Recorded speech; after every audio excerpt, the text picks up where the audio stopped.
הקדוש, צדיק יסוד עולם. נחל נובע מכוח חוכמה רבנו רבי נחמן מפגר שמחה נחמן ממומן זכותו יגן עלינו וכל ישראל, אמן. ערב טוב à tous, ערב טוב, בשם השם נעשה ונצליח. On continue notre shiur de toutes les semaines, hebdomadaire de l'écouter Moharan. On est dans l'écouter Moharan 13. Bézrat Hashem, que ces paroles de Torah soient Lelou Nishmat Yamna Bat Perla, pour la refoua Shelema de Sarah Taya Bat Efrat Miriam, pour la refoua Shelema de David Chaim Ben Noah, pour la refoua Shelema de Asher Ben Moshe. Et Bézrat Hashem, qu'on n'entende que des bonnes nouvelles et que des bonnes choses dans Am Israël. Amen Kenny Ratson. Donc on avait commencé d'écouter Moharan avec l'enseignement de Rabbeinu qui disait que pour pouvoir attirer sur soi la providence divine, ce qu'on appelle la Hashgacha Pratit, c'est-à-dire que la capacité que l'homme il a de voir la présence de Dieu dans sa vie et son implication, le fait qu'il agit dans sa vie, comment ça marche? Eh bien, c'est pas possible tout le temps. C'est pas possible tout le temps parce qu'il y a des moments où on est déconnecté, que la vie veut qu'on est déconnecté. Comment ça marche? Alors en vérité, c'est très très très relié à la paracha qu'on vient de voir, qui est la paracha Todot. Et on va faire une petite introduction pour reprendre essentiellement ce qu'on a vu la dernière fois et l'approfondir. En vérité, si vous remarquez bien dans la paracha qu'on vient de passer, finalement, on a un épisode crucial, extrêmement important, qui est l'épisode des brachot, qui est l'épisode où Yitzhak, maintenant, veut donner les brachot. En vérité, croit que c'est à Esav, et il va les donner à Yaakov. Les Mefarshim, évidemment, ils posent une question extrêmement pertinente, évidemment. La question est la suivante, c'est comment, premièrement, Rivka elle était capable de voir que Esav, il était ramaï, il était chakran, c'était un menteur, c'était un tricheur, c'était quelqu'un qui allait détruire le monde s'il recevait les brachot. Et d'un autre côté, Yitzhak, lui, il était soit pas capable de voir, soit le fait de ce qu'il a vu, ça l'a pas dissuadé de donner les brachot. Alors, il y a un Zohar qui dit comme ça. Il y a un Zohar qui dit que, en vérité, la Neshama de Esav, elle avait un potentiel extraordinaire. Si Esav, il avait voulu écouter son père et faire ce que Hachem l'avait donné comme possibilité de faire, il serait devenu probablement plus grand que Yaakov. Qu'est-ce que son père et Hachem, en vérité, attendaient de Esav? Pas grand-chose. Ça a l'air pas grand-chose, mais c'est énorme. Ce qu'il attendait de Esav, c'était que Esav prenne son rôle au sérieux. Et c'était quoi son rôle? C'était pas celui d'aller étudier la Torah comme Yaakov. C'était pas celui d'être assis dans la tente comme Yaakov. Esav, c'était quelqu'un des champs. C'était quelqu'un du travail. C'était quelqu'un de l'extérieur. Donc c'était quoi le rôle de Esav? Le rôle de Esav, c'était d'aller travailler. C'était d'aller chasser, d'utiliser son potentiel. On ne demande jamais à un individu, surtout pas Rabbeinu, surtout pas Hachem, s'il nous a donné les capacités qu'on a chacun d'entre nous, c'est pas pour les changer. C'est pour les utiliser dans la quête, dans la réparation, dans le travail, finalement dans on va dire le souci de servir Hachem mieux. Il y a dans chacun de nos attributs, on l'a dit souvent, on l'a répété même, dans chacun de nos attributs, dans chacune de nos qualités, dans chacune de nos forces, dans chacune de nos forces, il y a la capacité de servir Hachem à travers elle. Esav aussi, il avait cette capacité-là. Il avait la capacité de servir Hachem, peut-être mieux que Yaakov. Dans quel sens? C'est écrit que dans la Torah que Yitzhak il aimait Esav. Pourquoi? Parce qu'il mettait de la nourriture dans sa bouche. Mais Tsaïd Befiv, elle dit la Torah. Comment on peut croire que Yitzhak, qui est évidemment des milliards d'années-lumière plus grand que nous, c'est l'un des patriarches, le fils d'Abraham et le père de Yaakov lui-même, de lui va descendre tout le peuple d'Israël, toute la Géoula, lui qui s'est sacrifié pour Hachem, sans avoir jamais parlé à Kadosh Baruch Hu, juste parce que son père il lui a dit que Hachem a demandé qu'il fallait qu'il sacrifie. Comment on peut penser qu'il prend un plaisir quelconque à recevoir de la nourriture de son fils? Rabbi Nathan il explique dans Écouter à la Chod quelque chose d'extraordinaire. Ce qu'il aimait chez Esav, ce qu'il aimait dans le fait qu'il lui donne de la nourriture, c'est pas de manger la nourriture, mais de voir son fils faire son tikkun, faire sa réparation, remplir son rôle dans ce monde. Et c'était quoi le rôle de Esav? C'était de donner. Qui dit ça? Qui dit ça? Dans Rabbi Nathan, dans l'écoute à la chod, c'était de donner à manger au tzaddik. C'était de prendre sa part, son maaser, de donner la tzedaka, ou de donner le maaser, ou de donner de ce qu'il a travaillé au tzaddik, de servir le tzaddik, celui qui est Yoshev Ohalim, celui qui suit la Torah. Et ça devait être lui, cette partie-là. Lui, il devait aller travailler, lui, il devait aller remplir son rôle dans le monde, Big Doucha, idéalement, mais même sans Doucha, parce que, évidemment, que Yitzhak savait qu'il y avait des problèmes chez Esav. Mais tant qu'il faisait son rôle, qui était de ramener de la nourriture à Yitzhak, et par voie de conséquence au fils d'Yitzhak qui va être Yaakov, tant qu'il faisait son rôle dans le duo Yaakov-Esav, ça marchait.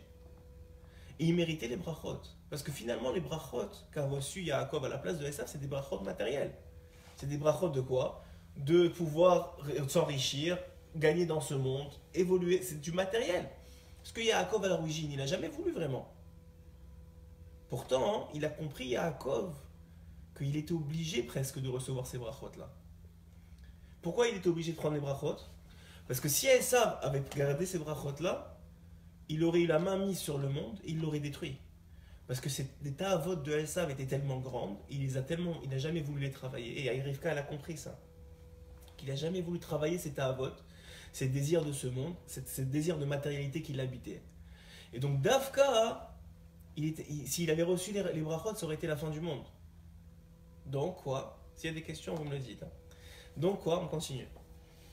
Donc quoi? En vérité, le principe il est comme ça. Le principe il est que Esav il devait recevoir les brachot, mais il n'en était pas digne. Maintenant Rivka elle savait ça. La question qui peut se poser, même si on a compris maintenant qu'est-ce que aimait Yitzhak chez Esav, la question qu'on peut se poser, c'est ok très bien. Mais comment ça se fait que Rivka, elle était capable de voir plus haut finalement, elle était plus grande que son mari, parce que son mari il n'a pas vu tout ça. Il n'a pas vu que même dans la nourriture c'était seulement du stam, c'était seulement un jeu de la part de Esav. Alors le Zohar il donne une réponse extraordinaire, il dit comme ça. Il dit que Mina Shamaï, on a bloqué la perception de Yitzhak sur Esav. On a fait exprès dans le ciel de ne pas permettre à Yitzhak de voir que même ce côté-là de donner de la nourriture à son père, de donner de la nourriture de donner la nourriture à son frère ou de subvenir aux besoins des Talmidei Chachamim, de la Torah, de ceux qui servent la Torah ou qui étudient la Torah. Un peu, normalement, ça aurait dû être Issachar et Zevulun, Yaakov et Esav. C'était le prototype de ce principe-là. Sauf que Esav, il a dit non, moi je veux pas de ce travail-là. C'est d'ailleurs ce qu'il lui a répondu quand il lui a dit c'est quoi cette Bechora, quand il lui a dit vends-la moi. Il a dit c'est quoi? Qu'est-ce qu'il lui a répondu Yaakov? Il lui a dit, qu'est-ce qu'il lui a dit Rachid dit là-bas? Il lui a dit, il va avoir un temple et les Bechor, il va servir là-bas. Et quand il va servir là-bas, il va falloir qu'il soit parfait, qu'il ait des bonnes pensées, qu'il ait des bonnes intentions, parce que sinon, il meurt sur place. Qu'est-ce qu'il a répondu à ça dans la Torah? Ani olech lamout, je m'en vais mourir. Si c'est comme ça, je m'en vais mourir, c'est sûr. Donc le principe, il est quoi? Le principe, il est que le Zohar, il explique que du ciel Béhémet, on a dévoilé, on a voulu cacher à Yitzhak combien Esav, en vérité, n'allait jamais réussir son tikkun, sa réparation.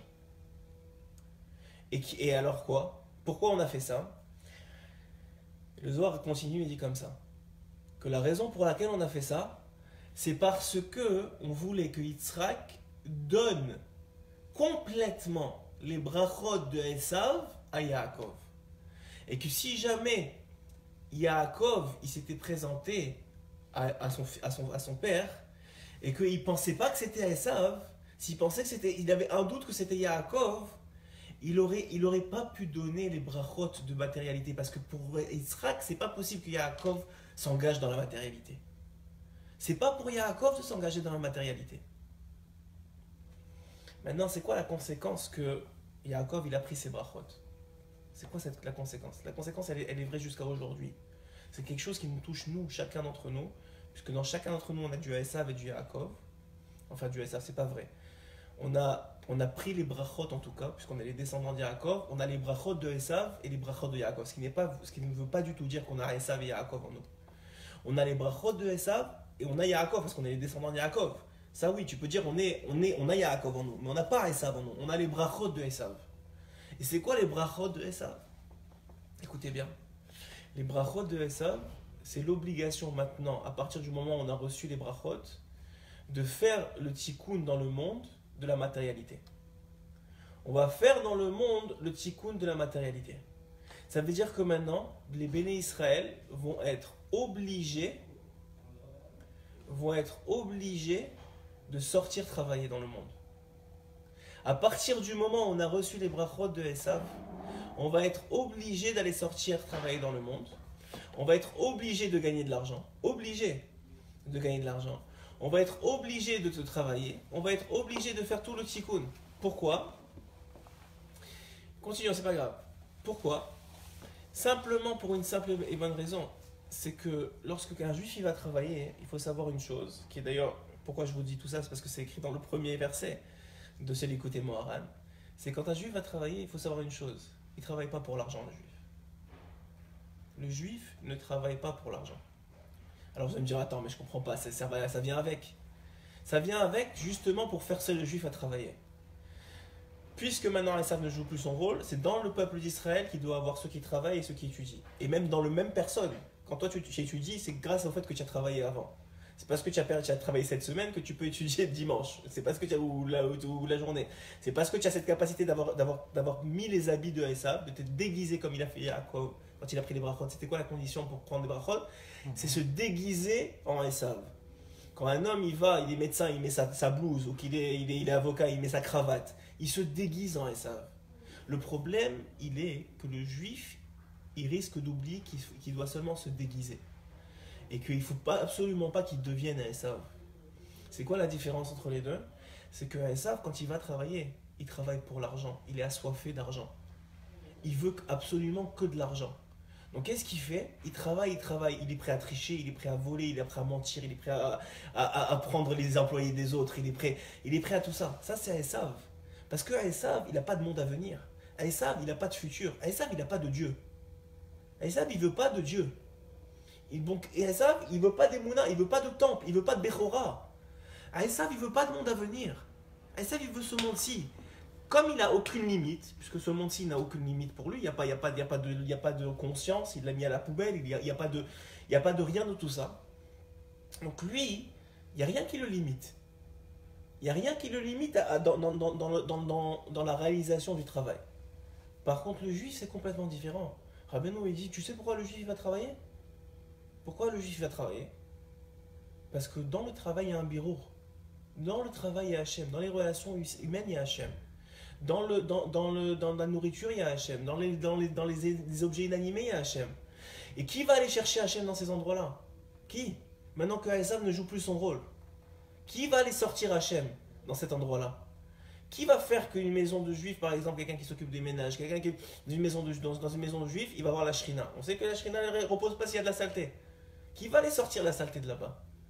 Quelqu'un qui s'occupe par exemple, je sais pas moi, n'importe quel métier que vous avez, vous êtes médecin, qui va faire en sorte de dévoiler la révélation d'Hachem dans le monde, d'aller chercher une relation, d'aller rappeler à l'autre qu'il y a Hachem dans le monde, que finalement, le médicament, c'est qu'une voie pour dévoiler la réalisation d'Hachem.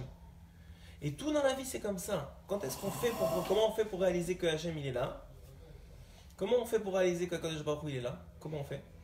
Non mais, je comprends pas. Allez-y. Si Esav, il était là pour donner qu'est-ce qu'il avait besoin, Jacob, Oui. au niveau des manger, Oui. on parle de la matérialité ici. Oui. C'est pas juste pour aller chercher les étincelles, les choses comme ça. Alors, la réponse, elle est comme ça. À Esav, en vérité, toute matérialité, c'est du spirituel. Tout ce qui existe matériellement, ça a une réalité spirituelle. Rien ne peut exister s'il n'y a pas une étincelle divine qui le fait exister, s'il n'y a pas une volonté divine qui le fait exister. Ok? Maintenant, quand Esav, il vient et il nourrit Yaakov, ou il nourrit son père, qu'est-ce qu'il est venu faire? Normalement, qu'est-ce qu'il a fait? Il a fait une shrita. Il faut savoir que comment on sait que Yitzhak, il avait les yeux fermés, il avait confiance en son fils? C'est qu'il mangeait sa nourriture. C'est donc qu'il pensait qu'il faisait les choses comme il faut, qu'il prenait un animal cachère, qui faisait la shrita comme il faut.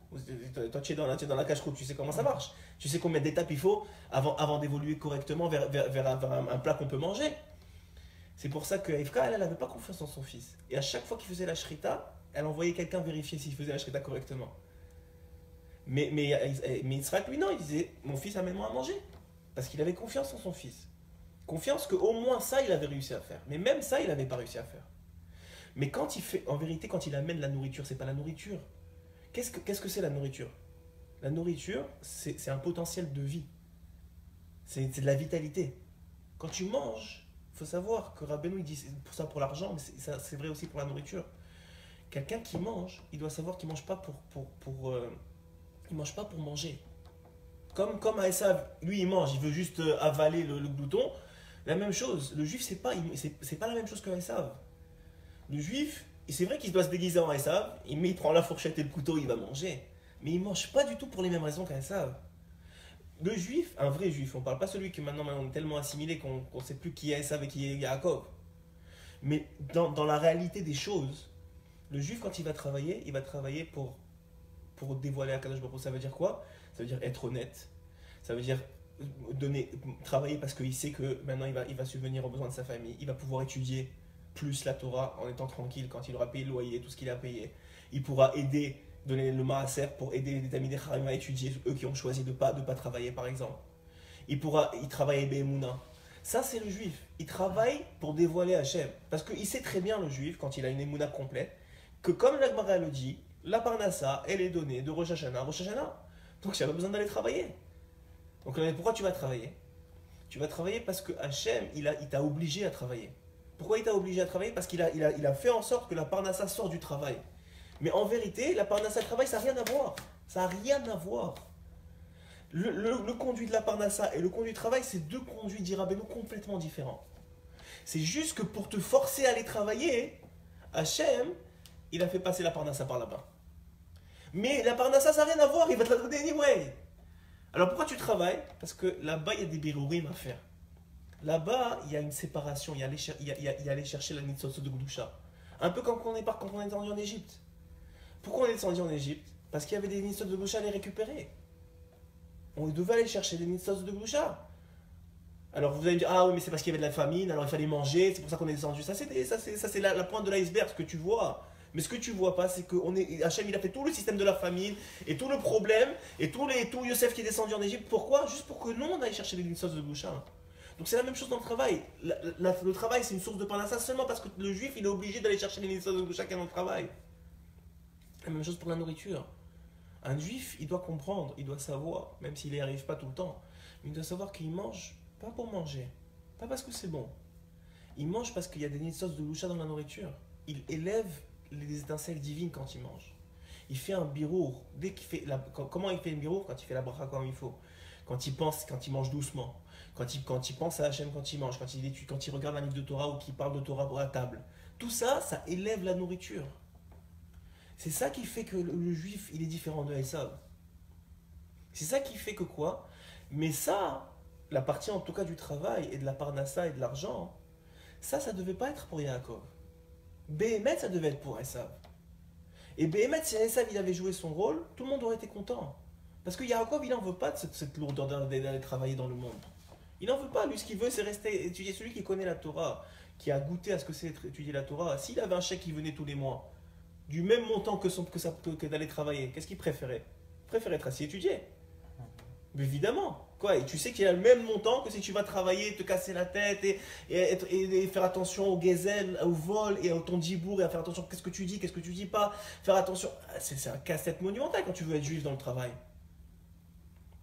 Et pourtant, on est obligé, tu vois, que la majorité des juifs, si ce n'est, on va dire, les lévim de notre génération, ceux qui ont une certaine catégorie que eux, ils ont été choisis pour quelque chose de différent, pour être seulement Yaakov.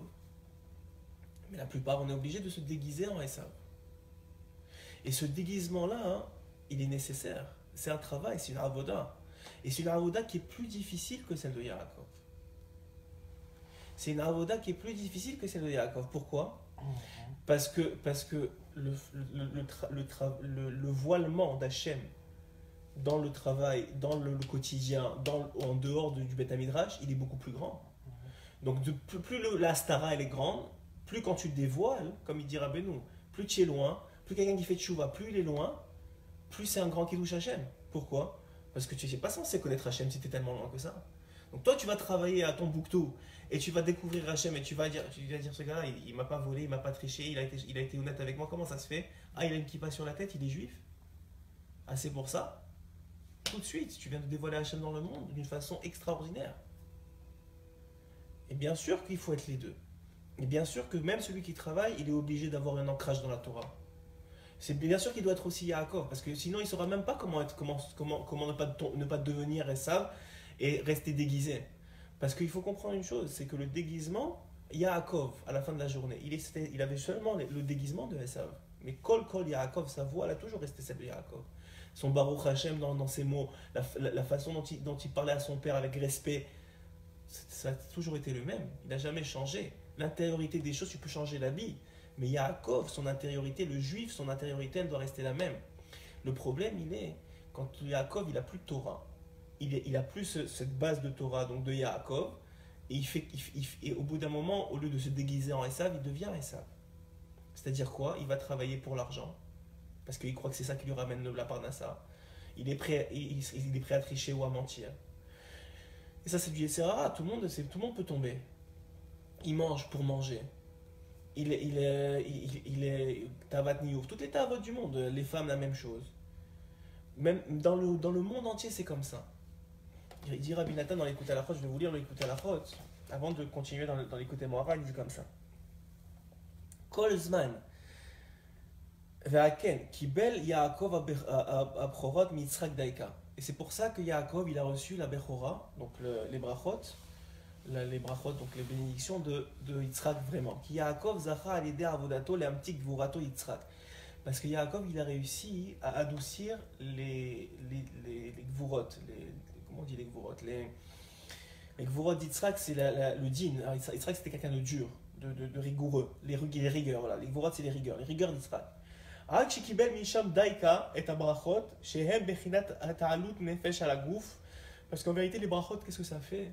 Qu'est-ce que ça aide à faire? Pourquoi pour pouvoir sortir dans le monde et faire semblant d'être Esav, il faut les brachot de Yitzhak? Pourquoi on a besoin des brachot de Yitzhak? On peut sortir sans les brachot de Yitzhak. Parce que les brachot de Yitzhak, elles te permettent de te rappeler pourquoi tu es dehors. Et pourquoi tu es dehors, elles te permettent de faire surpasser ta neshama sur ton gouffre. Elles permettent de donner plus de force à ta neshama, donc à ton âme, qu'elles prennent le dessus sur ton corps. Parce que quand c'est le contraire, tu as des dynimes sur la tête. C'est pour ça que Rabbeinu il dit quelqu'un qui mange beaucoup, il a des dynimes sur la tête. Pourquoi? Parce qu'il est happé par sa ta'ava de l'achila. Et la nourriture, elle le contrôle. Quelqu'un qui fait znout, enfin, il va avec des femmes, il a des dynimes sur la tête. Ça s'appelle qu'il a des dynimes sur la tête. Pourquoi? Parce qu'il est incapable de contrôler ses pulsions. Quelqu'un qui vole, il a des dynimes sur la tête. Pourquoi? Parce qu'il est incapable de se contrôler. Yaakov, c'est un homme qui est en contrôle de lui-même. Yaakov, c'est un homme qui est en contrôle de lui-même. Le juif, il est censé être en contrôle. Ça veut dire quoi? Qu'il est en contrôle, qui volontairement, par son libre arbitre, il fait gagner sa neshama sur son corps. Il fait gagner sa neshama sur son corps. S'il arrive à faire ça, et bien sûr c'est un combat de tous les instants, et des fois tu tombes et des fois tu te relèves, mais bon, Hachem, on a Rabbeinu, on est sa meilleure quand même. Mais si tu arrives à faire ça, tu deviens Yaakov. Et même quand les gens ils voient, attends, le gars c'est un banquier, on dirait que c'est Esav, ben même là il est Yaakov. Même là il est juste déguisé en Esav, mais il reste Yaakov. Et il dit comme ça, c'est pour ça que c'est arrivé dans la tête de Yitzhak de bénir Esav. Parce que la volonté de Yitzhak, c'était qu'il arrive à convertir Esav, qu'il arrive à le rendre ce qu'il devait devenir finalement. Parce qu'il pensait vraiment qu'il était capable de convertir Esav. Qu'il soit capable de le rentrer dans la Gdusha. Comment? Une seule mitzvah.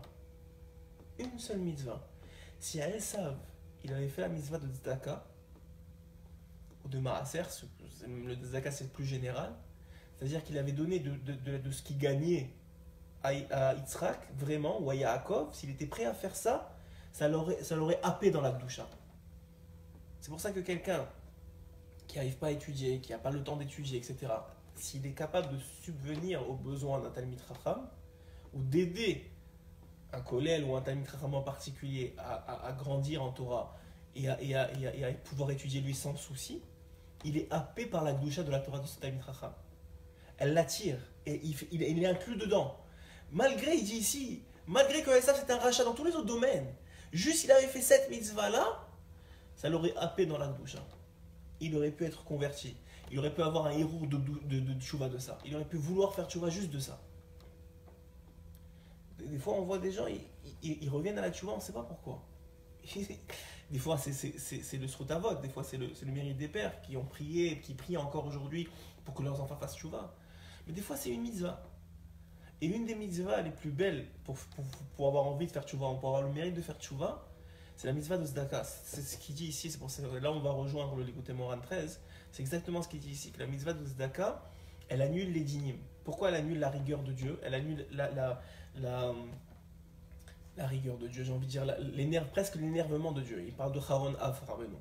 Il parle de l'énervement de Dieu. Pourquoi? Parce que quand il voit quelqu'un qui a besoin, un juif, il voit un juif qui est pauvre et qui a besoin.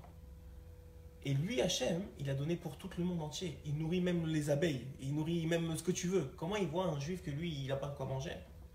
Il ne comprend pas qu'en vérité, le juif qui a de quoi, il n'a pas compris que lui, il a de quoi pour donner à l'autre. Il n'a pas de quoi pour lui-même. Il a beaucoup plus que ce qu'il a besoin. Il voit bien qu'il a beaucoup plus que ce qu'il a besoin. Et quand même, il garde des comptes en banque et des comptes en banque et des comptes en banque. Pourquoi? Mais lui, l'argent qu'il a reçu, c'était pour redonner. Et Hachem, il est énervé de voir que l'autre, il ne reçoit pas. L'autre, il ne reçoit pas. Alors que quand un homme, il vient, il dit, tu sais quoi, je vois qu'il y a quelqu'un qui lui a besoin, je vois quelqu'un qui étudie la Torah, qui se consacre à Hachem, ou à dévoiler le nom d'Hachem dans le monde, et qui donne à cet homme-là, il annule la colère divine. Il annule son acte, la colère divine. Et donc, il y a un rachamim qui descend automatiquement sur l'individu qui a fait ça. Et c'est quoi le plus grand rachamim qui existe? C'est quoi le plus grand cadeau du monde? C'est de faire tchouva. Pourquoi c'est le plus grand cadeau du monde? Parce que faire tchouva, c'est connaître Hachem. Et quelqu'un qui connaît Hachem, c'est le plus grand cadeau. Pourquoi? Parce que c'est pas seulement un cadeau pour 80 ans, c'est un cadeau pour l'éternité. Ta place dans l'Olam a changé complètement. Ton éternité, il a changé complètement. Ton âme, elle a changé complètement. C'est fini. Tu n'es plus le même gars. C'est le plus beau cadeau qui existe dans le monde. C'est probablement la raison pour laquelle on est tous revenus dans ce monde. Évidemment, chacun de façon pratique, chacun individuellement, il y a des détails qu'on ne connaît pas. De façon générale, il y a une amélioration à avoir. Alors il dit ici, le Rabbi Nathan, la même chose. Ki be'emet mi shezoche le'achil et atzadik ulfarnaso bevadai yachol liskot al yedei l'tshuva. Parce que be'emet, celui qui est capable de donner à manger au tzadik, de lui donner de lui donner la tzedaka ou du maaser, ou de lui donner une partie de ce qu'on nous on a reçu, c'est prouver que ça appartient à Hachem, ça t'appartient pas à toi. Et en vérité, c'est aussi une preuve de Emouna. Et je vous ai déjà dit, je pense dans un autre shiur, que dans la Torah, quand Avraham Avinu, il a été ma'amin dans Akadosh Baruch Hu, il a cru en Akadosh Baruch Hu, là-bas la Torah elle dit, ça lui a été compté comme tzedaka. Ça lui a été compté comme tzedaka. Qu'est-ce que ça veut dire? Ça veut dire que Behemet, tu veux donner la tzedaka à Hachem, il y a un moyen de donner la tzedaka à Hachem, oui, il y a un moyen. Comment? Quand il y a de la Emouna en lui. Quand il y a de la Emouna en Hachem, c'est une façon de toi de donner la tzedaka à Hachem. Et la même chose pour le tzaddik. Quand il y a de la Emouna dans le tzaddik, Rabbeinu il parle souvent de donner la tzedaka au tzaddik. Il y a plusieurs façons de donner la tzedaka au tzaddik. Le fait de faire un fatsa des livres du tzaddik, le fait de faire grandir son nom et ses enseignements, de les distribuer, etc. Mais la plus grande tzedaka qu'on peut faire au tzaddik, c'est d'être ma'amin bo. De croire combien Béhémet il est grand, combien il est capable de combien c'est un tzaddik, combien il est capable de décréter des choses et que Hachem va être d'accord, combien il est capable de te sauver des situations difficiles, combien ses conseils de Torah ils sont vrais. Quand tu crois dans le tzaddik, tu lui donnes la tzedaka au tzaddik. Et la tzedaka du tzaddik, ça m'a un petit kol adinim, ça fait descendre sur toi tous les rachamim. Et donc en vérité, juste cette introduction-là, parce qu'on n'a même pas encore commencé le shiur, mais cette introduction-là, hein, elle vient juste rappeler une chose, qu'aujourd'hui, c'est vrai que 99%, 90% du peuple d'Israël est obligé d'aller travailler. Et même certains, malheureusement, en Chutz Laaretz, même pas en Eretz Israël. Donc dans un vrai milieu de Esav. Mais il faut savoir que malgré que l'habit est le même, peut-être qu'ils ont les mêmes cravates et les mêmes costumes et les mêmes tout ce que tu veux, c'est nous, on est Yaakov et on se déguise en Esav. On ne devient pas Esav. On a la émouna que Hachem il donne la parnassa, quelles que soient nos actions, j'ai envie de dire, nos actions, comment on dit quand on fait des affaires? Nos actions dans les affaires, c'est-à-dire si tu as investi dans ça, tu as investi dans ça, tu as fait ça, tu as fait telle affaire, ça ne change rien dans ta parnassa. Par contre, ce qui va changer dans ta parnassa, c'est si le tuyau qui va amener ton mazal en bas, tu le tords pas, tu le fermes pas. Parce qu'en vérité, c'est rapporté dans la Gemara que le mazal d'un homme, il est décidé à sa naissance. Qu'est-ce qu'il va gagner, qu'est-ce qu'il va perdre, qu'est-ce qu'il va avoir, tout est décidé à la naissance. Alors qu'est-ce qui se passe? Et à Rosh Hashanah, c'est rapporté que toute la parnassa, elle est décidée aussi. Alors quoi? Alors ça y est. Mais finalement, qu'est-ce qu'il y a entre les mains de l'homme? Il y a le fait que la parnassa qui a été décidée, peut-être qu'il a été décidé 4 millions de dollars pour quelqu'un. Normalement, vous devez dire Amen. 4 millions de dollars pour quelqu'un, oui. Mais ce quelqu'un-là, il n'arrête pas de fermer le tuyau. Comment il ferme le tuyau? Rabbi nous dit la colère, ça ferme le tuyau. Chaque fois qu'il se met en colère, il ferme le tuyau de la parnassa. La znout, le gamabrit, chaque fois qu'il regarde une femme, chaque fois qu'il pense à quelque chose qu'il ne faut pas, il ferme le tuyau de la parnassa. Et comme ça, des exemples, Rabbeinu il te donne plein. Le manque de Emouna, c'est le plus gros en vérité. Le source, c'est le manque de Emouna. Ça ferme le tuyau de la parnassa. Ça veut dire que le gars, il devait recevoir, mais il ne va pas recevoir. Parce que lui, il n'a pas fait le travail qu'il devait faire. Dans le travail, dans sa avoda, dans le travail, dans son milieu de travail, il n'a pas fait le travail du juif, le travail de Yaakov, qui est de dévoiler Hachem à travers son comportement. Par exemple, je sais pas, quelqu'un il reçoit une mauvaise nouvelle, il commence à pleurnicher. Au fond, le travail d'Esav, ça a été pris de... Le travail de Esav, c'est le déguisement. Le fait de faire des affaires, c'est du déguisement. C'est ça, exactement. C'est le travail initial de Esav. Normalement, c'était Esav qui devait faire ça. Depuis le début, c'était Esav qui devait faire ça. Il n'y a que Rivka qui a compris. Par prophétie, elle a compris que Esav, il ne va pas faire ça. Esav, il va prendre la bracha et il va commencer à faire n'importe quoi avec. Il va détruire le monde. Donc Rivka, elle a dit, tu peux pas, il faut que tu prennes les deux brachot. Et Yaakov, il ne voulait pas au début. Mais il a compris lui aussi. Il a dit, attends, j'ai vu quand il a vendu la Bechora. La Torah, elle ne dit pas seulement qu'il a vendu la Bechora. Il dit, il a dénigré. Il n'en voulait pas. Il ne voulait pas d'Hachem dans sa vie, et ça. Il veut pas, je veux pas savoir, je veux rien avoir avec Hachem. Je veux pas ton là-bas, laisse-moi tranquille. Donc quand tu comprends ça, Yaakov, il a dit, si c'est comme ça, on va se faire éclater, c'est fini. Donc je suis obligé de prendre la bracha. Et la bracha, elle s'est pas faite tout de suite. La preuve, quand il est revenu voir Esav plus tard, dans les parachutes qui vont venir, il va lui dire, regarde, ça s'est pas accompli. Ça s'est pas accompli ce que j'ai récupéré. Mais jusqu'à aujourd'hui, on reçoit la bracha de Yaakov. Et on est obligé, c'est une obligation de notre part d'aller travailler, d'aller faire le travail. Et Hachem, il va t'obliger. Il va t'obliger à aller travailler. Parce que c'est, en tout cas pour la plupart d'entre nous. Parce que c'est la façon, c'est pas parce que tu as besoin d'argent. Lui, c'est le moyen qu'il a de t'obliger à aller travailler. Hachem, comment il t'oblige à faire le birourim dans la nourriture? Il te donne faim. Comment il t'oblige à faire le birour avec les femmes? Il te donne des mauvaises tentations. Quand toi tu te contrôles, quand tu te contrôles avec la nourriture, quand tu te contrôles avec les femmes, quand tu te contrôles avec l'argent, qu'est-ce que tu fais? Tu fais le birour, tu fais la séparation, tu sors le bien qu'il y a dans le mal. On va continuer avec le côté moral, il dit comme ça. L'amshir asaga chez les mains ifshar.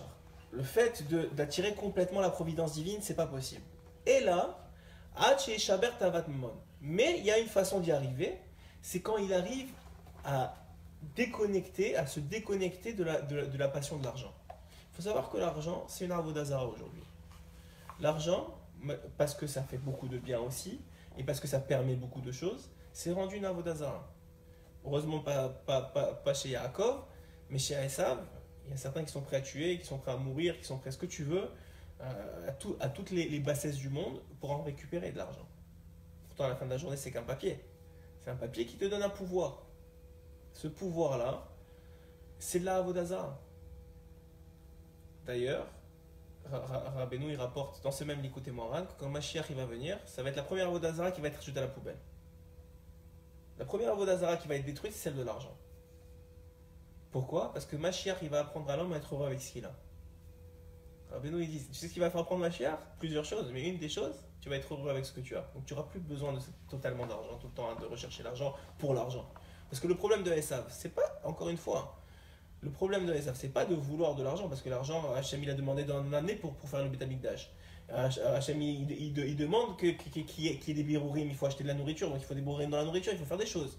Mais c'est quand tu travailles pour l'argent, que l'argent c'est une fin en soi, que la nourriture c'est une fin en soi, que les habits c'est une fin en soi, que la voiture c'est une fin en soi, que ce que tu veux, que la chose elle-même c'est une fin en soi, que tu ne vois pas Hachem derrière. Quand tu arrêtes de voir Hachem derrière la chose, c'est là où le problème commence, c'est là où tu commences à être Esav. C'est là où Esav il commence, c'est quand la finalité de la chose c'est la chose. Quand ce monde-ci c'est une finalité.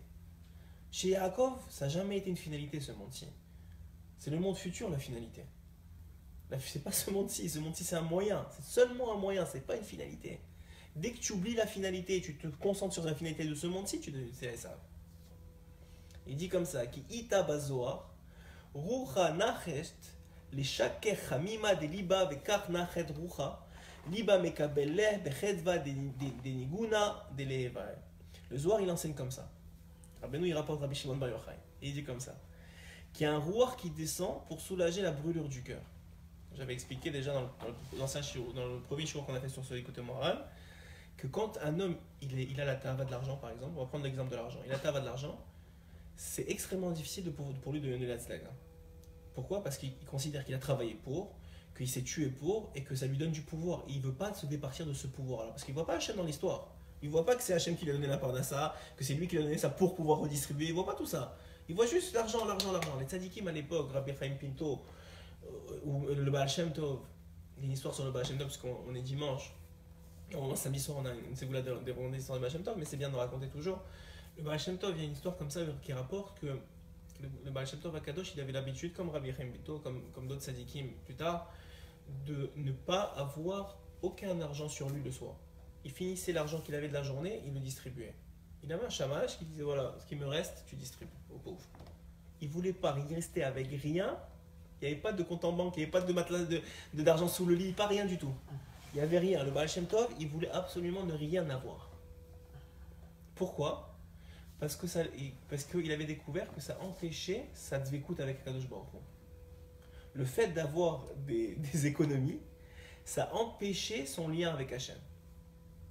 Un jour, c'est rapporté sur lui qu'il avait reçu une grosse somme d'argent d'un grand donateur.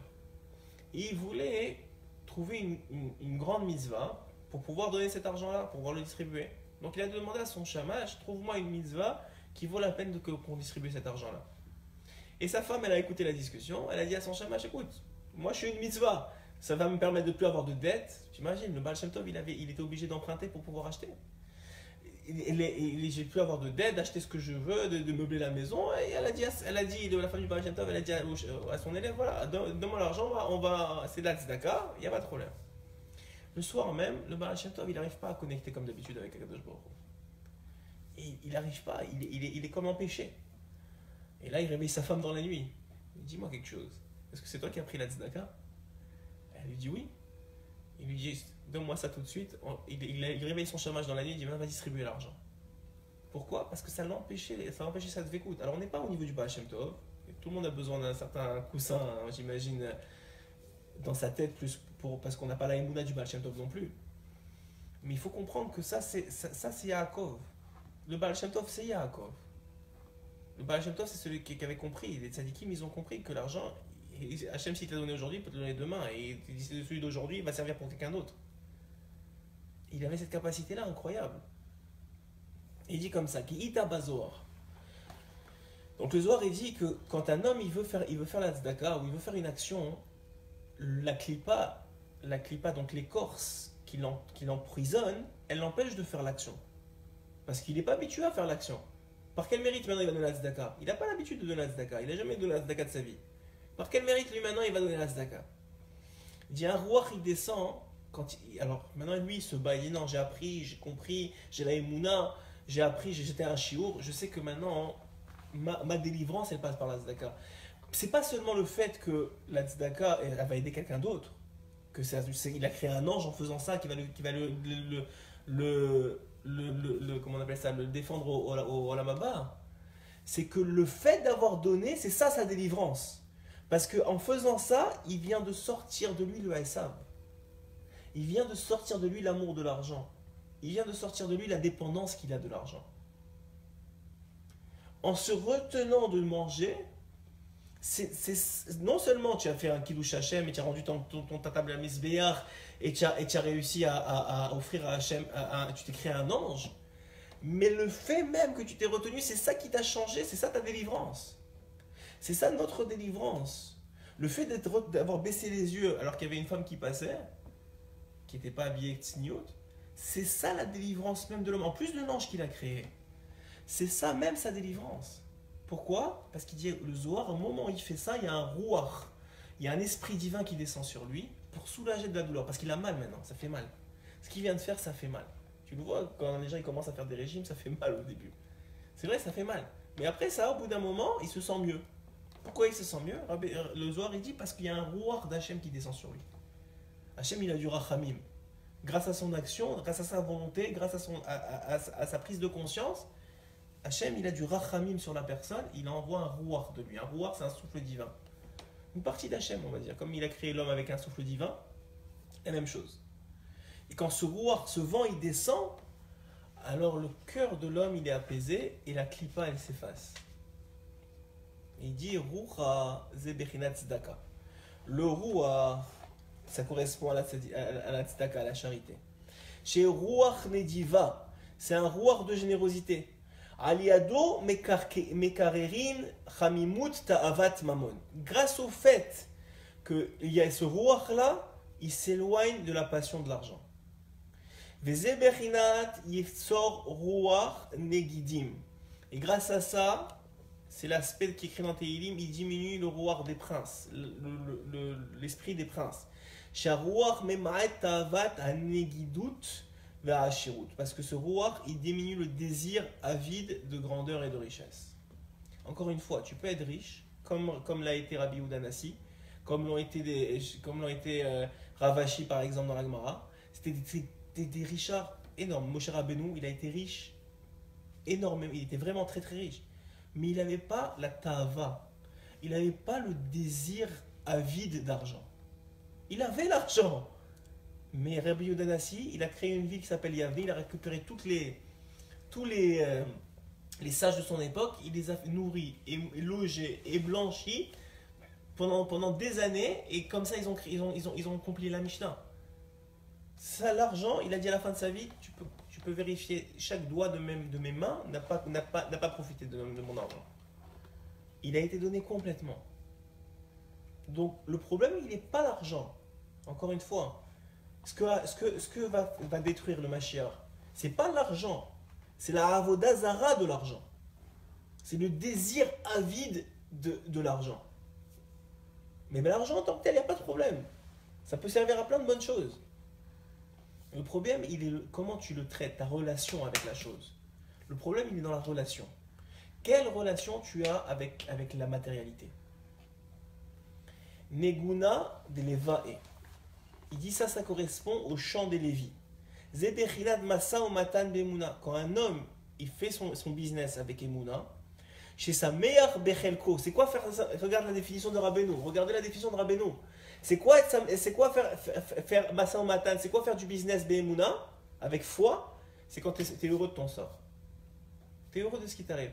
Lui, ce client, il m'a quitté. Mina Shamaim, il n'y a pas de problème. Ce client, il veut faire des affaires avec moi. Mina Shamaim, très bien, je suis content aussi. Celui-là, il veut m'acheter, tant mieux. Celui-là, il ne veut pas m'acheter, tant mieux. Moi, je ne suis pas là pour vendre. Moi, je ne suis pas là pour vendre. La parnassa, elle va venir anyway.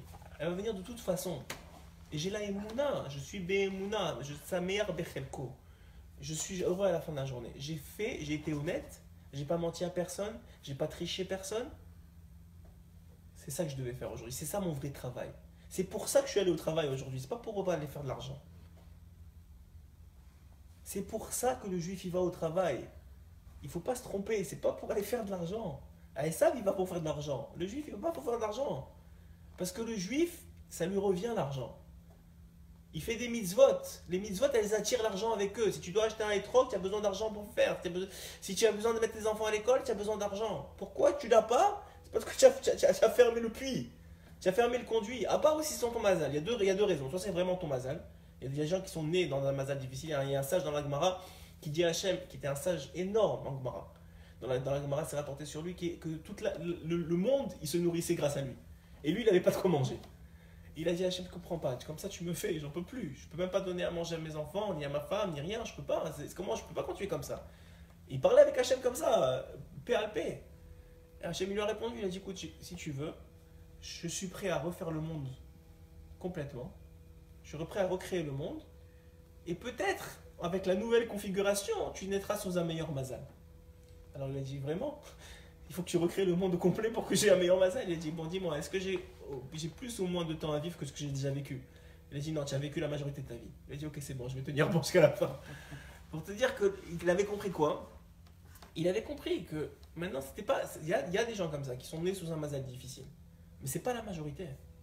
La majorité du peuple d'Israël n'est pas née sous un mazal difficile. La majorité du peuple d'Israël est née sous un bon mazal et mérite de recevoir. Le problème, il est que si tu fermes les conduits de ta bracha, il est là le problème. Quand est-ce que tu fermes les conduits? Quand tu voles, quand tu triches, quand tu fais znout, quand tu n'agis pas comme un juif, quand tu ne réagis pas be'emouna. Et quand tu fermes le conduit de la Gdusha, il y a deux solutions. Soit tu t'appauvris vraiment, soit tu reçois l'argent d'un autre côté. Ça s'appelle le conduit de la Sitra Achara.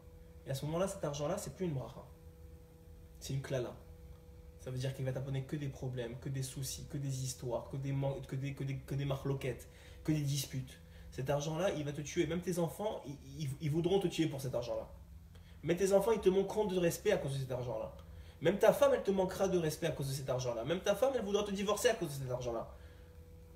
Cet argent-là, le conduit, il a été changé. Tu ne le reçois plus de la même façon. Et c'est même pas l'argent que tu devais recevoir. C'est complètement autre chose. C'est un autre système dans le monde. Et il dit c'est comme ça. Zeberinat masamatan be'emuna. Tu sais c'est quoi travailler be'emuna? Être Yaakov dans le travail? C'est quand tu es heureux de ce que tu as. Ve'eno at le'achir. Et son but, c'est pas de s'enrichir. Ça vient pas, je suis content aussi. Ki hanegina ze amasa umatan. Il dit que le chant des Lévi'im, ça a amené cet esprit-là d'être heureux. Tu sais, quand on entend une belle musique ou on entend un bon chant, quand c'est de Rabbeinu en plus, on est heureux, mais il n'y a rien qui a changé de notre vie. On a juste entendu une musique. Ouais, mais on est plus saméar. Cette négina-là, c'est la négina quoi? C'était quoi le Masa Matan à l'époque? C'était de amener les korbanot à Hachem. C'était un Masa Matan. C'était les korbanot d'Hachem que faisaient les Lévi'im. Les Kohanim, c'était la finalité de tout le travail de Ham Israël. Ham Israël, ils amenaient les korbanot. Par leur travail, c'était le don qu'ils donnaient à Hachem. Et les Kohanim, qu'est-ce qu'ils faisaient? Ils sacrifiaient. Et à ce moment-là, qu'est-ce qu'il y avait? Il y avait le chant des Lévi'im en même temps. Le chant des Lévi'im, il accompagnait le Masa Matan.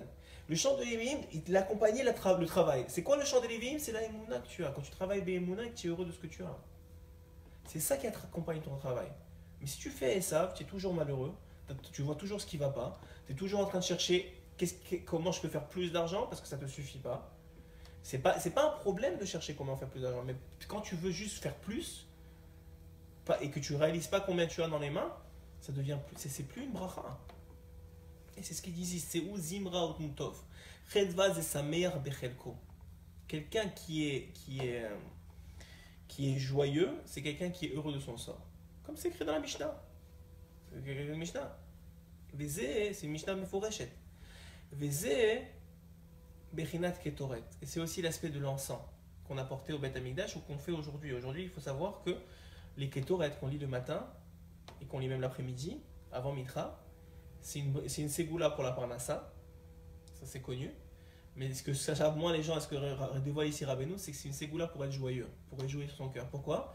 Parce que la vraie parnassa, ou la vraie bracha de la parnassa, c'est d'être heureux de ce que tu as. Et c'est ce que les Lévi'im, ils arrivaient à apporter. Et c'est aussi l'aspect ici des Ketoret. Quelqu'un, un juif, un homme, qui va lire les Ketoret le matin avant la tfila. C'est pour ça que c'est très important. Même si tu as raté les korbanot, avant qu'on ait, par exemple, les gens ils arrivent à Oudou aujourd'hui très facilement, de reprendre les Ketoret à la fin de la Tfila. Au moins la partie des Ketoret. C'est Rabbeinu, il dit c'est une ségoula pour être joyeux de son sort toute la journée. Et à Mincha aussi. Aujourd'hui, dans plein de synagogues, on commence à hacherer. C'est une grande taout. C'est une grande taout. Et si les Ketoret, ils ont été mis là, c'est parce qu'on en a besoin peut-être plus que jamais. Alors il dit ici, Veze bechinat yasimu ketora be'apecha. Ils vont mettre les Ketoret dans ton nez. Parce que les Ketoret, c'était quoi le secret des Ketoret qui a été donné à Aaron Cohen? C'était que ça diminuait, ça faisait baisser la colère divine. Hachem, il a dit, tu sais quoi, quand il s'est tué après la mort de ses deux enfants, hein, Aaron, d'homme, il n'a pas parlé. Le fait qu'il a eu de la émouna en Hachem, Hachem il a donné un cadeau. Il a dit, maintenant je vais te donner, tu vas t'occuper des Ketoret. Le secret des Ketoret, c'est quoi? C'est que ça apaise la colère divine.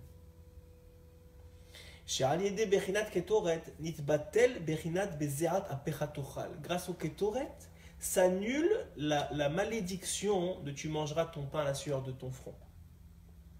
Et qu'est-ce qui est écrit? Bezerat apecha tochal, tu vas manger à la sueur de ton front. Bezebechinat idgalut mashiach. Et on va finir sur ça, mais c'est je pense, le point central de toute la leçon. Bezebechinat idgalut mashiach. C'est l'aspect du dévoilement de Mashiach. Chez Azaïd Batel Chendat Mamon, au moment où Mashiach va venir, va s'annuler automatiquement la cupidité, le désir de l'argent. L'argent va rester, mais le désir qu'on a de l'argent, il va s'en aller. Kimoshe Katouv, Bayomahu, c'est écrit dans Yeshayahu, Bayomahu, ce jour-là, Yashlicha Adam et Elile Kaspo ve Elile Zeavo. Il va jeter, l'homme va jeter ses idoles d'argent et ses idoles d'or. Il va jeter les idoles d'argent et d'or. Mais l'argent et l'or va rester. C'est les idoles qu'il va jeter. Et ça, c'est l'aspect que le Ruach, la respiration d'Hachem, du Mashiach de Dieu, il va permettre d'annuler cette colère qui est causée par le fait que l'homme, il oublie Hachem dans l'argent. Et à chaque fois qu'il y a de la Avodah Zara dans le monde, Zot Shel Mamon Baolam, qui est d'ailleurs l'une des principales aujourd'hui, on le sait, c'est l'argent.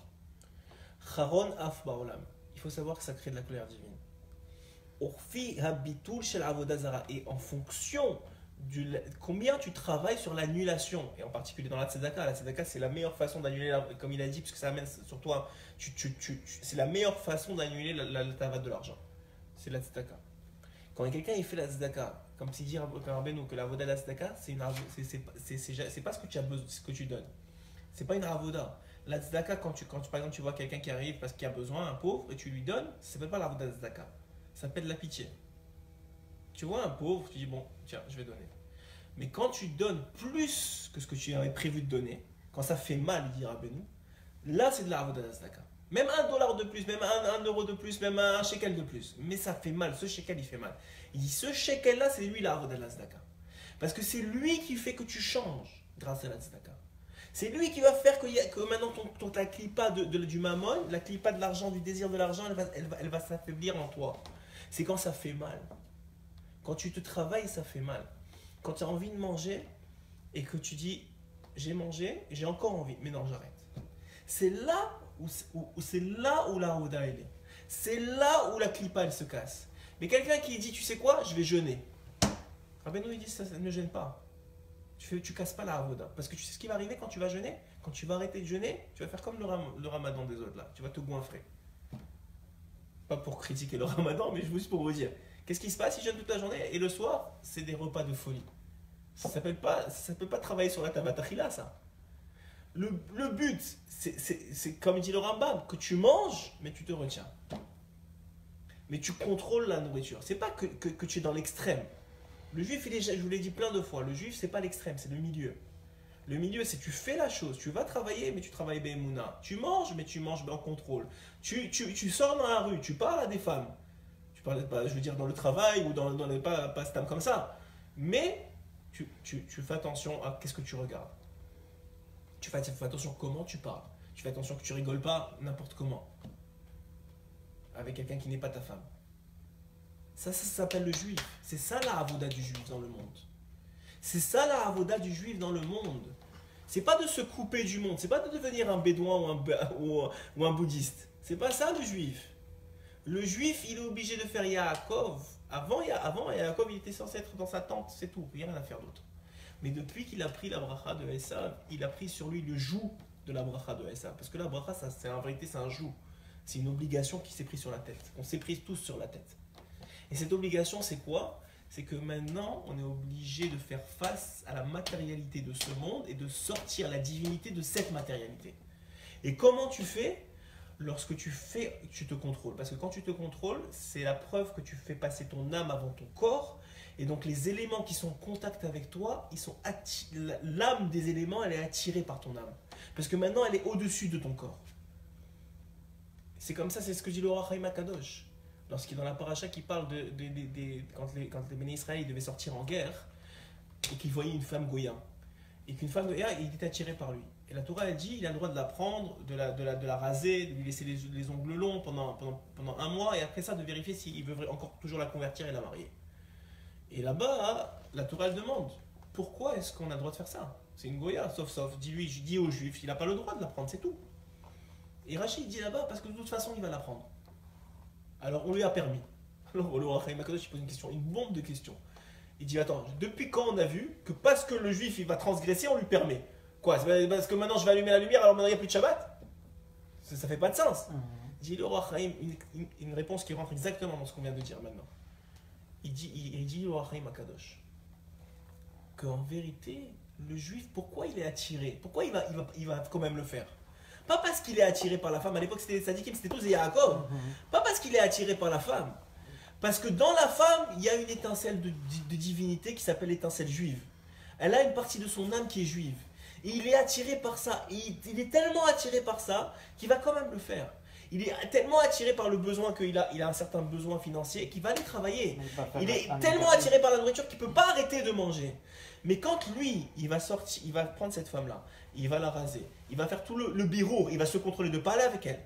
Il va attendre tout le mois, il va attendre d'être sûr qu'il veut se marier avec elle, il va attendre de la convertir, etc. Il va faire tout le travail pendant un mois, il va être en contrôle, il va faire passer sa neshama avant. Deux solutions.